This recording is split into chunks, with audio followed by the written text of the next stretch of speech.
So first of all, yeah, thank you. So first of all about video lectures. So as you know, video lectures, they contribute as the main information delivery tool and in online learning, blended learning, flipped classrooms, as well as traditional classrooms. So there are various design factors which influence these the designs of video lectures. So these are some of them are like length of the lecture, speaking rate of the instructor, and video production styles. So the questions which are unexplored in this learning analytics field are like, okay, what are the merits and demerits of different video lecture designs, and how different video lecture design they affect learners' experiences and learning outcomes. So first, to understand this, what we did, we first tried to understand what's the cognitive load. So for an effective design of video lectures, we have to consider learners' cognitive load as well. So for learners' cognitive load, if you try to infer the cognitive load, the basic technique which most of the people use are known as self-report questionnaire. But the problem with these self-report questionnaires are they are subjective in nature, and they are collected by having an assumption in mind that there is a constant cognitive load throughout the lecture. So they are often biased. And the second part is they fail to capture when the learner is facing difficulty during a video lecture. Next, for example, if you are watching a video lecture like this, and towards the end, if I ask you the question, oh, how was the lecture? How difficult was the lecture? The normal one-time feedback, like these surveys, they are mostly dependent on last 1 or 2 minutes of the lecture, and they fail to understand about the brief insights about the lecture. For example, this slide here was very cluttered, and most of the students they face difficulty watching this slide. But with one time feedback, we were not able to detect this. But if we replace this one time feedback with a continuous feedback, we can get more insights about the video lecture. So next, there are two types of sensors. So what we are trying to do is for continuous feedback, we are trying to use sensors in I'm trying to use sensors in my approach. So there are two types of sensor, invasive and non-invasive. So invasive sensors are those sensors in which they need direct contact with your body. For example, the EEG devices or EDA. These sensors, they have very high potential of estimating the cognitive load, but because of their nature, through this contact nature, they are impractical to use in education setting. For example, consider this situation where students are wearing these devices and sitting in an educational setting. So this is nearly impossible. Next was the need of non-invasive sensors. So what we are trying to do is, instead of burdening the student, we are adding the sensing capability to the environment. So the sensors are not placed on the student, but they are placed on the learning environment. So these type of sensors, we come up with, okay, let's try to use thermal cameras. So thermal camera, they are unobtrusive and very small in size, and they are a strong candidate for inferring cognitive load. First of all, about thermal camera. Thermal camera, as I told you, they are handheld electronic devices which are designed for detecting heat energy. And nowadays you have seen they are getting more popular because of this coronavirus. And the next thing is you can visualize the surface temperature in real time with the camera. They are shoot and point. So you just shoot at them, and they can directly tell you the temperature of that particular surface. Because of their operation nature and the price history of thermal camera, their applications were limited to previous domains such as medical, firefighting, or industrial settings. But now, with the evolution of commercial or relatively cheap cameras, they are used in HCI-based research as well.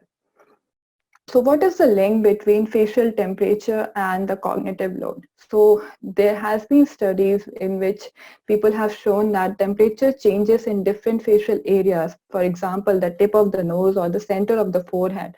They have been shown to be an effective way to measure cognitive load. in a study in 2017, Abdul Rahman, they reported that the forehead temperature increases and the nose temperature decreases during high mental workload tasks. So our studies are all, my study, this paper is also based on this assumption as well. So why this happens? So to understand this, we have to go into human physiology, and then the thing is, our human like the skin, it's made of underlying tissues and vessels. So human skin temperature, it is modulated by ANS, automatic nervous system activities, and these cognitive states or affective state, they strongly influence how the blood flows through the body. So, and because blood carries heat, it changes the temperature distribution of the skin and underlying tissues and vessels. So the next question is, has the thermal temperature been used in previous work? Yes, it has been used, but the main focus was on finding relationship between temperature changes and affective states. Affective states like stress, pain, anxiety. And you can see if a person, they get embarrassed, you can also feel the cheeks gets red. So these heat changes are visible for affective states. But there were few studies which have also focused on measuring the cognitive load. But the problem was, in all of these studies, the participants were asked to perform a high mental workload inducing task. For example, a stroke test, and then the researchers were measuring the cognitive load. So the question comes here like, okay, the feasibility of these thermal imaging in real educational scenarios, for example, watching video lectures or sitting in a classroom, this still remains an open question. So what we did a lab-based study in which we tried to use different sensors which were all employed on the environment, like on the learning system. So we had thermal camera. We also added other sensors like web camera and eye tracker, and there was a slider which was placed. So the task was that students, they have to come in the lab, they have to watch 2 video lectures, and while watching the video lecture, they have to tell us the difficulty of the lecture throughout the legs. They have to tell us the difficulty throughout the lecture by using the slider. So slider was used as a continuous feedback. So the study design, it first consists of briefing the participants, then the calibration of the devices, and then there were 2 lectures which were presented. Before and after each lecture, there was a pre-test and a post-test. And after watching the lecture, there was also surveys which ask questions about their mental effort, challenge, confidence, and the knowledge of the task. So for the lecture, we decided 2 topics, neuroscience and binary integers. And both of these topics were also presented into 2 different styles. For example, animation and text. For the purpose of this paper, we only focused on the neuroscience topic because it was really difficult. So as you can see, they were presented in 2 different styles. The animation consists of animated slides, and the text contains of just the text, no pictures at all. Both of these lectures, they had same audio, just the visual description were different. Next comes the thermal data analysis. So the problem with the thermal imaging is, being contact free, it poses unique methodological challenges as well. For example, these are some of the images of my participant from the study, and you can see it's really difficult to detect the facial landmarks in these images. So what we come up with a new pipeline for automatically extracting the facial temperature of different facial regions based on computer vision and image processing techniques. So the first step, it consists of data acquisition. So what we found was, we are collecting data from different sensors like RGB camera and thermal camera as well. So can we try to combine these 2 cameras? So what we did, we created a C# application which can record all this data continuously in real time. And now we have data from 2 different cameras, thermal camera and web camera. And next what we did, we applied a thermal RGB stereo calibration to find the homography matrix, and then applied the same homography matrix to detect the landmark. So for doing the calibration, because RGB and thermal camera images are very different, so we we came up with a new kind of checkerboard in which the white part of the checkerboard were taken out and then it was placed on the body, because for both the cameras they can see the same kind of images as our body emits heat. So we were able to find the corners of the checkerboard, and by using MATLAB stereo camera calibrator application, we were able to find the homography or the matrix which can convert one set of images to another. So by using this matrix, we first detected landmark position or the facial landmarks on the RGB images, and we applied the same thing on the thermal image. Next, after detecting the ROI, we use the applications like OpenFace. They can give you the facial landmarks, like 68 facial landmarks, and then we used the 30th landmark as the center of the nose, and the line joining the eyebrows for detecting the forehead. We didn't took just single point for consideration of temperature. We took a radius of 3 pixels as considered as a region. Next step was temperature extraction. So temperature in each ROI, like the forehead and the nose, was extracted. There was an outlier detection, and then the noise was filtered, and then we normalized the signal with the baseline as well. So now, after applying all the 4 steps, we got the signals from each ROIs. So the data set which we consider here is out of 100 participants. It was originally a 100 participant data set, but for 22 participants, the thermal data set was facial landmarks were not accurate enough. So we used the 78 participant data set here. They watched 2 video lectures. We also used a slider for estimating the perceived difficulty of the lecture, the survey data, which has questionnaire about lecture experience and style, and the sensor data, which contains eye movements, facial expression, and facial temperature. So here we are just using facial temperature. Next, the results and findings. So first, for the thermal imaging, we tried to do a 3 level of analysis. Level 1, lecture design level. So lecture design means the same lecture like the neuroscience was presented in 2 different styles, animated versus text. So we were trying to examine the effect of these different instructional design on students' mental effort using thermal imaging sensor. Second level was group level, where we compared different group of people like high achieving students with the low achieving students. And third was individual, like we tried to analyze individual signals, comparing their subjective and physiology based experience during the lecture. So first is lecture level analysis. As you can see, these are the forehead temperature and the nose temperature.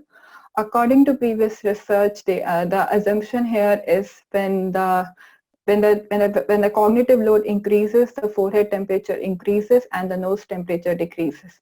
You can see here the animated animated lecture, which is presented in the red color. It has lower temperature than the text one. So means the text lecture was perceived as difficult for most of the student, and the same result we can get with the nose temperature.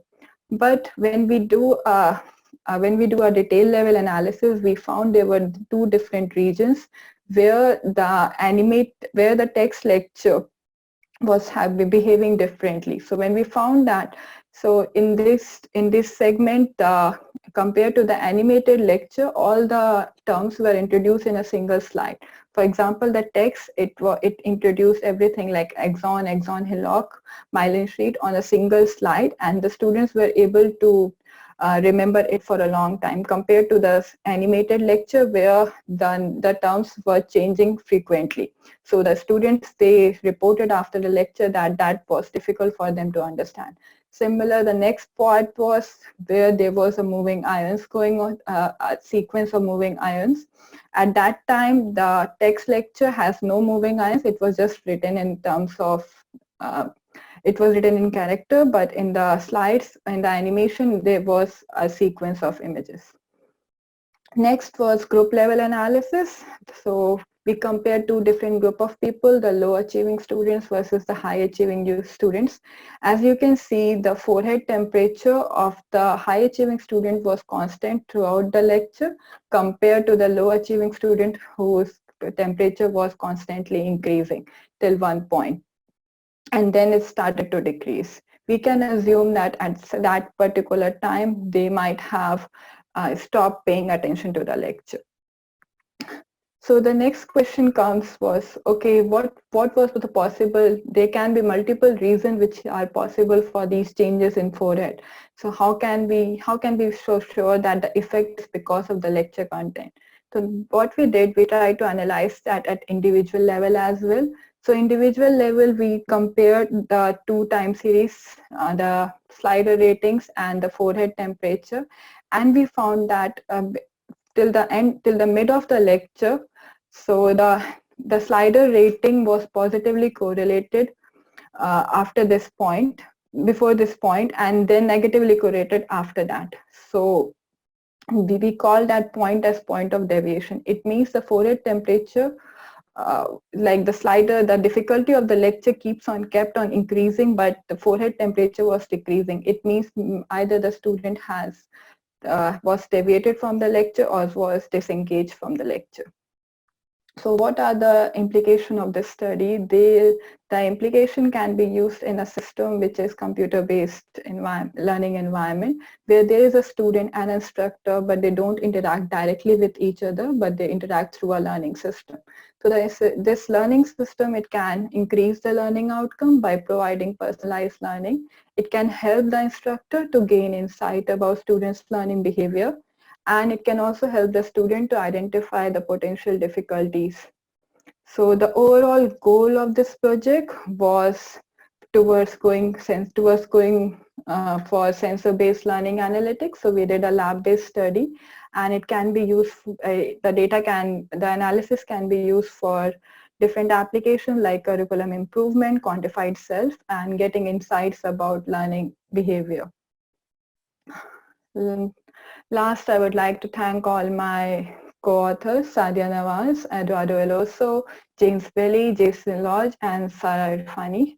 And this is the summary from my paper. So as I told you, the problem and motivation was we are trying to identify, or we are trying to understand how video lectures are experienced and how to best help people learn in this medium.